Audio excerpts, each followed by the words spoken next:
of Bauwens. I'm originally from Belgium, but I've been living in Thailand since 2003, and I'm the founder of the P2P Foundation, and it's also the place where Satoshi Nakamoto published his white paper, and I'm the first and last person that he talked to publicly, outside of the cryptographic mailing list. And I work around peer-to-peer. And what I mean with peer-to-peer is translocal self-organization. So our ability now to work together from different places. And also the commons, I'm guessing we'll talk about it, which is about shared resources. How we can share knowledge and design and code and basically do a lot of new things now. How was the National Assembly conference yesterday? Is this your first visit to Korea or have you visited before? No, I've been here a few times, actually also invited by the Commons Foundation a few years ago. And I participated in several activities organized by the cooperative sector, the solidarity and economy. I actually worked with Mayor Park. Some years ago he worked around the sharing city. And I had a conversation with him. He said he was going to do the common city as the next phase, but unfortunately, he died after that, and so that plan actually didn't materialize. But yes, so I'm not an expert in Korea, but I've been here a few times. Since it's been a while, how was the atmosphere among the audience yesterday? Did you feel the passion of the Korean participants? It was good. So basically, this was a meeting of the Cooperative Studies Association in Korea on the occasion of the Year of Cooperatives, which is a United Nations special year. And so my intervention was really about how cooperatives can and maybe should adapt to the new possibilities of digital networks, because cooperatives were born in the 19th century, in industrial society, within the nation state. And now we have this capacity to organize transnationally, translocally. And so that creates new possibilities, new problems. And I think co-ops should be aware of this and should kind of think about how they adapt. And actually, I think they should play a more proactive role, because I do have a critique on the cooperative movement, is that they were very late to react, to the platforms, to all these new economies that have been emerging, the gig economy, all these new things. So I think the cooperative economy should be more dynamic in not just responding, but to actually creating new things. Korea still has traditional commons like 개 or village communities. However, digitalization is essential to overcome regional limitations. How can these traditional commons evolve and overcome their limits through digital transformation? Right, okay, it's always difficult to say what people should do. But I'll give you an example, not from Korea, but just to show you the possibilities. So in Portugal, there is a land project, to produce organic food, and they're also connected with the crypto world. They have a DAO, that's called a distributed autonomous organization. It's a way to automate certain organizational capacities. And they did a global crowd lending. So they actually asked all their supporters in the world, it's called the Traditional Dream Factory, to support the purchase of new land. And they got €1.5 million in, I don't know, maybe 2 weeks. So here's the thing, if you have a local project, you can get support from the local government. And of course that's a good thing if you can do it. Sometimes you can't. And then what you can do now, and maybe you couldn't do 10, 20 years ago, is you can appeal to your supporters, because everything now, you have cooperatives in the whole world, you have permaculture in the whole world, you have maker spaces in the whole world, right? And this community is organized not just in Korea, they are organized at the global level as well. So, I did a trip to China, I went to an eco-village in Kunming. Oh. And so they do permaculture. So I don't know if you know what it is. It's a form of agriculture that you don't have seasons. You grow food all year long, and they say make nature work for you. So you minimize human labor, and you design your garden in such a way that everything works together, right? Anyway, but the thing is, it's very local, right? It's hyper local. You're working in the mud. You're working with people locally, but they are learning from the whole world, right? Any place which has like a similar landscape, similar quality of land, they can talk to them and they say, what did you do and how did you solve this problem? So this is much faster learning than ever was possible before. And so I think, there was a young man, I don't know the details because he spoke in Korean, and they had some kind of chicken project in Korea, and they had to pay taxes on real estate. And, I don't know all the details, but they were going to close down. And I'm thinking, so even in Korea, we should be thinking also about like, how can we get more support with people who are sympathetic to cooperatives, to the solidarity economy, to organic agriculture, renewable energy. I'm thinking, for example, okay, maybe this is not too much of an answer, but like if you lived in the 14th century in Italy, city-states, right? Everybody was thinking Florence, Venice, very locally, but then suddenly technology changed, and now you have cannons, right? Right. The cannons can destroy the city. So now you have to think nation. Like, how can we get bigger to be able to defend ourselves? I think we're in a similar period where, yes, you're Korean, I'm Belgian, I'm living in Thailand, but we are living in a system where now everything is planetary.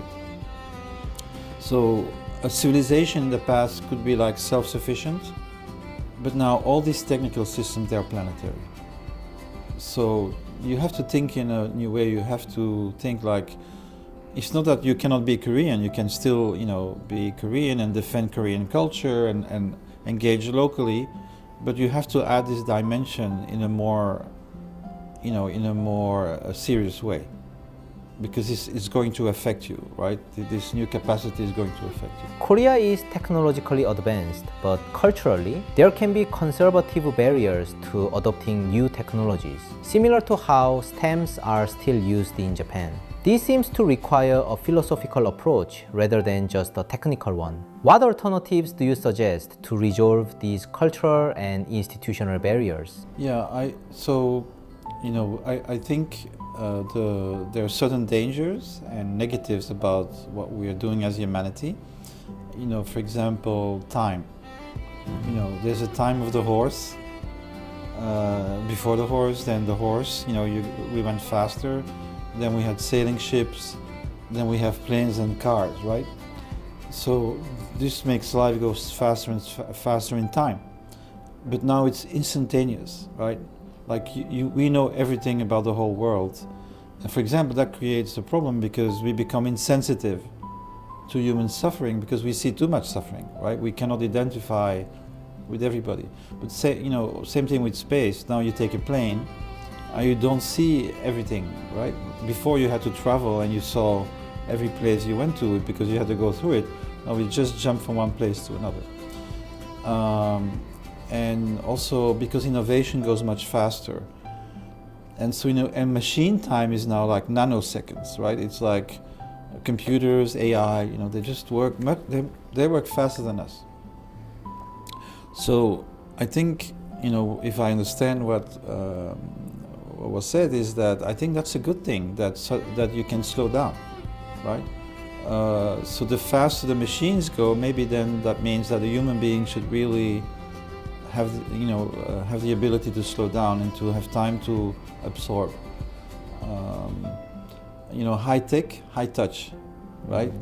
I think this is like a question of balance, and maybe Asian cultures are maybe better equipped to do this because you have a rice culture, and there are studies. This is really interesting that you need to work together more if you make rice than if you make grain.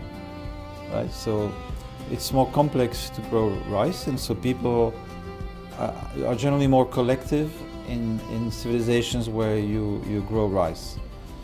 And yeah, so I think I see many countries even go back to the past, like the civilization state. That's a concept, for example, Modi in India, also in China with Confucius.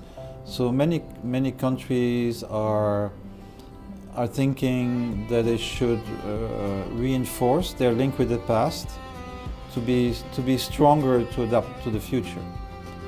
And I think there's some good logic in that. I think that's probably a clever thing to do, because otherwise, if we can't integrate all that change, we get mental issues.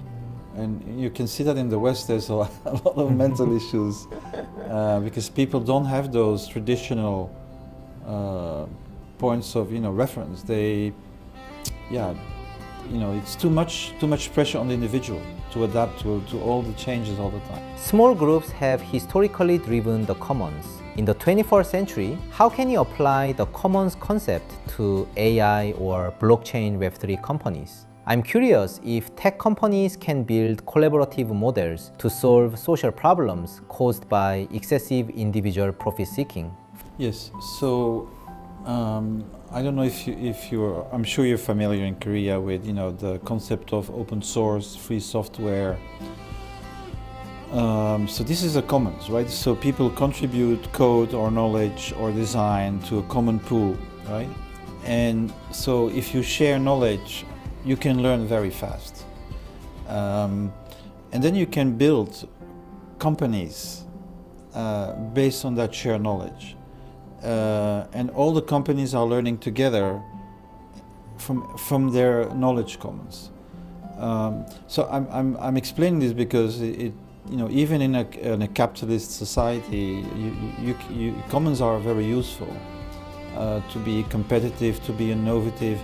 And if you look at all the big companies today, the Googles, they're actually using knowledge commons, right? But they're also very useful for common people. And I think the big issue in the future will be, everything will be managed by computers with AI and based on data. So who owns the data is going to be very important. If you don't own your data, that means your life will be controlled by these big companies. So I see the commons, the digital commons, as a very important means of, first of all, to create your own economy, to be able to say, we're going to create a knowledge pool to do certain things, but also as a defensive measure, right? So, for example, in Europe, and I think this is a very good development, we're doing something called data spaces, and so industry sectors, communities, they're creating their own data spaces and they're using a commons license to be sure that it's not going to be controlled by only by these big companies, right? But I also believe locally, I think we are entering dangerous times. I do think we overuse nature. So we're going to have, and we're already having, more fires, floods, climate disruptions. So in a volatile time, we will have to think again, like where does our food come from? Because supply chains can get disrupted. So I see in the future a combination between a lot of people going back to the commons locally, and then combining it with the digital. There's a word for it, digital and physical, yes. Together, phygital, right? So I think we need to think about phygital commons. So we have communities that make sure they have some common resources they can rely on, but then also organize them, with the digital. Mm-hmm. And I actually believe today that civil society has a lot of knowledge. Yeah, networks can have more knowledge than even a big company. Mm-hmm. And I'm sure you're familiar with DAOs, these distributed autonomous organizations. And these are very flexible forms that you can do market, you can do planning, you can work with public authorities, you can have people volunteering, and actually they don't even need a corporation to work together, right? So you have to think in this way. Civilization was geographic. How you get a surplus from the farm to feed the city. It's physical and geographic. Now we can organize mind to mind, translocally, right? Different people in different countries can work together. And our society was not designed for that. And so this is the challenge in the future, is to find a new synthesis between the local and the translocal. And so all our institutions were designed for the physical world. And I think we should look at DAOs and the blockchain and the Bitcoin and all these innovations as ways of organizing the non-local, right? And of course they will have to work together somehow. And I'm not sure we already know how to do that, but this is the challenge for humanity in the coming decades, is to find the right way to organize both these levels. Because we have both, right? We have a body in time and space, but our mind is now communicating online. For context, Korea has a unique history of dictatorship and martial law. So there is a strong social wariness against the monopoly of power. I believe this applies not only to politics, but also to technological power. It should not be monopolized. I think we have a complicated situation because so the way democracy was designed was for the state to regulate the market. But the market is transnational now. And so basically that means that national politics are very weak, because there's not much we can do. If you do something against transnational capital, you'll get punished. And so this is one of the reasons I think we should organize translocally, so that citizens have the same power and the same scale as capital, right? And then to build new types of organizations that represent this, right? Because so I'm not saying the nation state will disappear, but I think we need to construct an extra level. So not just transnational finance and international states, but citizens from the whole world should have more ways of working together and become stronger together, to have a balance against potential abuses. AI has become deeply integrated into our daily lives. What approach is needed to ensure that this powerful technology becomes a true AI commons for everyone, rather than being owned by a few specific corporations? So let me tell you why I think, first of all, why AI is, the positive side of AI, is to make everything more productive. Do more with less people. But the dream, if you have a company, is zero labor, right? Now, if you have zero labor to make something, like who's gonna buy? So, capitalism is, our commercial society is designed for commodities, for things that are scarce and that can have a price. If you can make, an abundant supply with no people, and no people who can buy it, so this is one problem. The other problem is that technology, is a kind of outsourcing of the body, right? So we started with making spears, so extension of the fingers and the arm, the fingers and the feet. Then we have agriculture, which is plows, machines to work the land. This is our legs and our arms. Then industry is digestion, right? Changing a product. But AI is our brain. This is very dangerous, right? If we outsource our brain.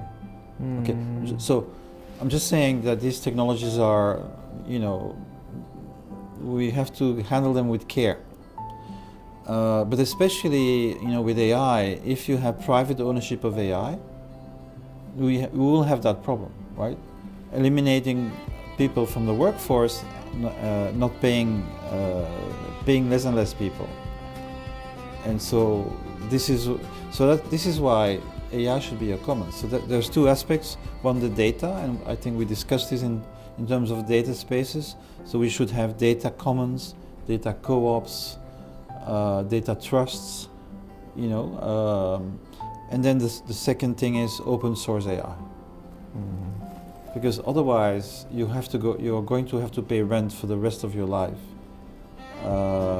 just to manage your life. And so I think we need open source AI, and then we can create community-based AI, right? If we have open source AI, that means any project can actually then use its own AI and control its own AI. I think this is very important for the future. Yeah. Future. Yeah. In that same context, I am critical of OpenAI transitioning from a non-profit organization to a for-profit entity. Wouldn't you agree that this is a prime example of going against the spirit of the commons? Yeah, so one of the things that co-ops can do, cooperatives, is it's called asset lock, right? So it's just like we have open source licensing and free software licenses. They're designed to protect common knowledge. And we also need these kinds of solutions in AI, and so you lock the assets legally, so that they cannot be abused and be privatized afterwards. This is very important, to have legal defense, not just goodwill, because they promised it, but they didn't keep their promise, and it wasn't legally well defended enough to avoid that, right? So this is what we need to do.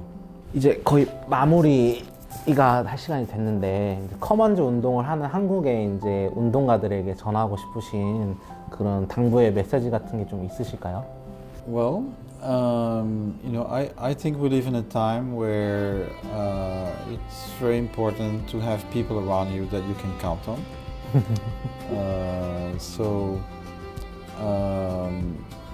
I think you should think about your relationships, but I actually think that commons is a very good way to do that. If you believe in a common project, that creates really bonds among people, right? And so that's why I talk about cosmolocal, and cosmolocalism means what is heavy is local and what is light is global and shared. But I think it's important for us also to have local bonds, and to have more than local bonds, and to have a life where those two are in harmony and complementary to each other. I think it's very important. I think the danger for all of us, especially if we live in our minds, as many of us do, is that we lose our awareness of the local and our local, and so I think that's that would be a recommendation to think in terms of like both at the same time. Finally, do you have any message for the activists and entrepreneurs leading the commons movement in Korea? I believe that for a common society to persist, mental maturity must develop in harmony with technological advancement. However, as the economy worsens, we are seeing cracks in communities everywhere. Recently, there was news about a Garak market community where an individual embezzled 1.5 billion Korean won from a mutual aid group and fled. These incidents where community trust is broken for personal gain seem to stem from the harsh economic reality. In these difficult times, what efforts do we need to make to hold on to the spirit of the commons and restore our communities? I agree. No, I think it's okay. So I think it's good to be optimistic about the future, because that way you can mobilize your energy. And I also think maybe it's important to say that if you work with the commons, so we are building systems now, open ecosystems, right? Like you can do things together and you can know what you can do. And so you can choose the tasks that really make you happy, right? So I think the commons is also like a good way to have a meaningful life, to follow your passions. So first you create the commons, that which creates community, and then you can create businesses, supported by that commons. And then you can create an economic life, right? So it's a bit more difficult because you have to build the commons first.